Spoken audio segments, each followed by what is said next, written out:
उत्तर प्रदेश के बांदा में विगत 13 अक्टूबर को हुई भाजपा नेत्री के पुत्र की हत्या का आज हमीरपुर की क्राइम ब्रांच के द्वारा सकुशल अनावरण करते हुए हत्या में शामिल सभी आरोपियों को गिरफ्तार करते हुए न्यायिक अभिरक्षा में भेजने का काम किया गया है। बताते चले कि जिले की जनता व मृतक अमन त्रिपाठी के परिजनों के द्वारा तमाम जद्दोजहद करने के बाद और राजनीतिक दबाव के चलते पुलिस के द्वारा मामले का खुलासा किया गया है। पूरा मामला बांदा जनपद के शहर कोतवाली अंतर्गत का है, जहां बीते अक्टूबर में बंगालीपुरा मोहल्ले में रहने वाला अमन त्रिपाठी 11 अक्टूबर को रहस्यमय तरीके से गायब हो गया था और उसके बाद अचानक अमन त्रिपाठी का शव नदी में तैरता हुआ पाया गया था।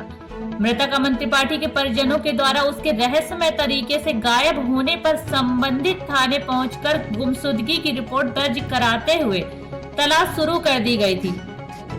पुलिस की काफी तलाश के बाद अचानक जब उसका शव नदी में तैरता हुआ पाया गया तो गुमशुदगी का मामला हत्या में तब्दील हो चुका था, जिसके बाद पुलिस के द्वारा हत्या के मामले को दबाते हुए उसे आत्महत्या का रूप देने का काम किया जा रहा था।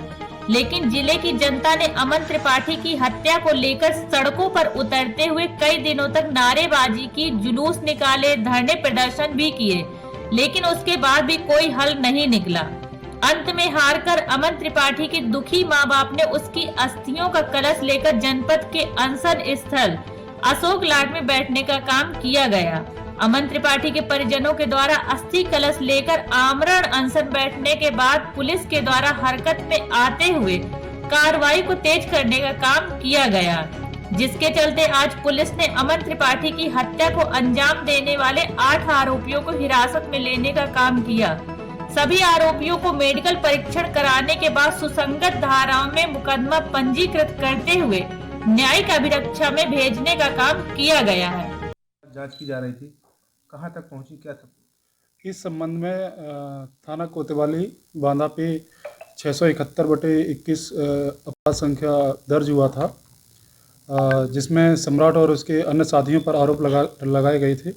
इस संबंध में प्रारंभिक विवेचना जनपद बांदा से हुई, लेकिन वादी की आग्रह पे इस विवेचना को जनपद हमीरपुर में ट्रांसफ़र हुआ था। आगे की विवेचना जिसमें क्राइम सीन का रिक्रिएशन किया गया था, स्टेट मेडिको लीगल एक्सपर्ट और अन्य साक्ष्यों के आधार पर धारा 304, 201, 109 और 34 आईपीसी का अपराध कारित होना पाया गया है, जिसमें सम्राट और उसके अन्य 7 साथियों की गिरफ्तारी की गई है, जिसमें उनको न्यायिक अभिरक्षा के लिए भेजा जा रहा है। अन्य विधिक कार्रवाई प्रचलित है। सर, क्या इतने ही लोग शामिल थे कि कोई और भी लोग? अभी तक की विवेचना में इन्हीं 8 लोगों के नाम प्रकाश में आए हैं। क्या लग रहा है प्रथम दृष्टया की हत्या इन्हीं ने की है? अभी तक के इसी प्रकार के साक्ष्य मिले हैं। धाराएं एक बार बता दी, किन धाराओं में?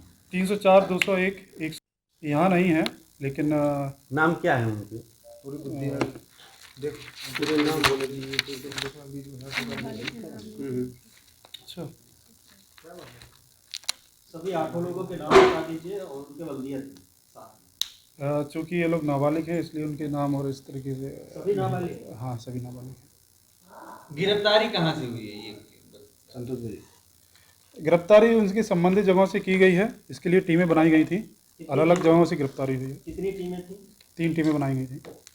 कहाँ की टीम थी, कौन कौन टीम थी? थाना कोतवाली पे 3 टीमें बनाई गई थी सब इंस्पेक्टर्स के नेतृत्व में। जी सर। जिनके द्वारा गिरफ्तारी की गई है। किन क्षेत्रों से गिरफ्तार किया गया है? इतना जानकारी। ठीक है।